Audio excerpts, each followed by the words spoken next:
Okay, so Swimming with Men. Rob Brydon came on the show a couple of weeks ago to talk about Swimming with Men.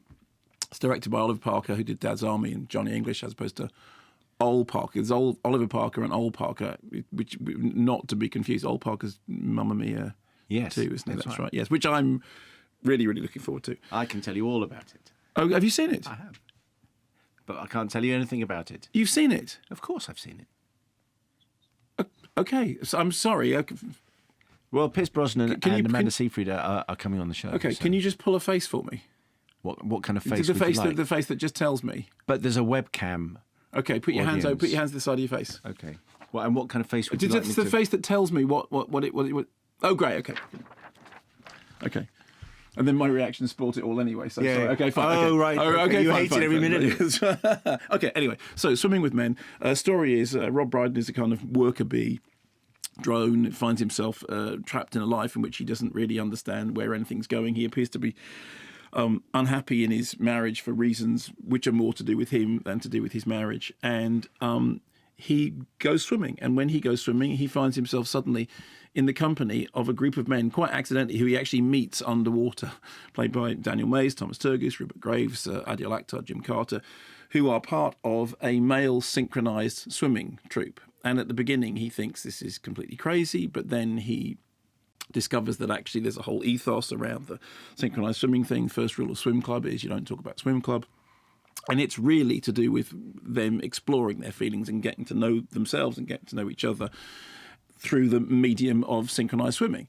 Now, there is a true story in the back of all this, somewhere distantly. There was a documentary about which was based. However, my feeling about it is this.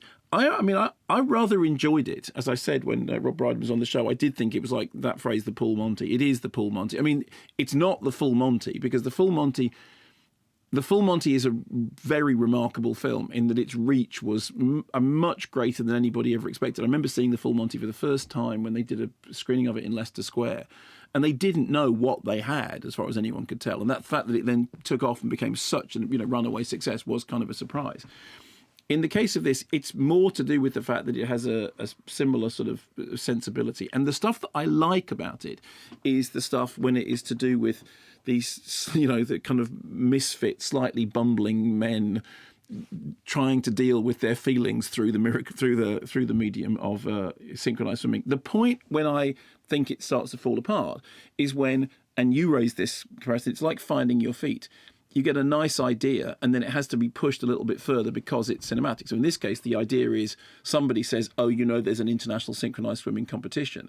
And one of them says, well, that's okay, we don't do those. But then, of course, that is what they're going to have to do. And that actually, weirdly enough, is where the original inspirational true story comes from. However, from my point of view, the stuff I like about it is the stuff of them bumbling around in the swimming pool and the stuff of them, doing that weird sort of slightly awkward character comedy with Thomas Turgoose's character is completely opposite Danny Mays' character, and they're all sort of rubbing each other up the wrong way.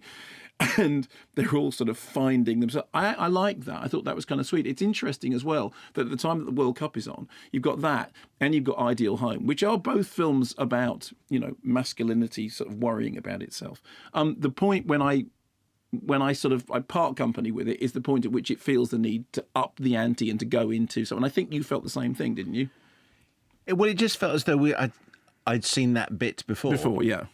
And it was very interesting for precisely the reasons that we mentioned last week, that it was interesting seeing the guys just trying to wrestle with what their roles and responsibilities were, and then slightly less. But you just think, that this is going to end up as a competition because of course it is, and you want them to do well, and you want them to, and the swimming stuff is quite impressive, So. Yeah. Well, actually, no, it is true. The swimming stuff is quite impressive, but it's also true that actually the stuff that works on an emotional level is the stuff when they're just in the swimming pool, just no one talks about swim club, doing all that stuff. It's the more that the narrative, because it's a film that has to sort of lead up to a kind of, it's like the way in which a rom-com has to lead up to a chase across town and getting somebody at the airport, which is always the least satisfactory bit. It's also the thing that you're told is the thing that sells it to the audience. It's a good film to see prior to England playing Sweden on Saturday afternoon, so maybe go and see it tonight. Okay. Because it's England taking on Sweden in the synchronised swimming. Okay. And so there's some jokes about the Swedes coming over here building our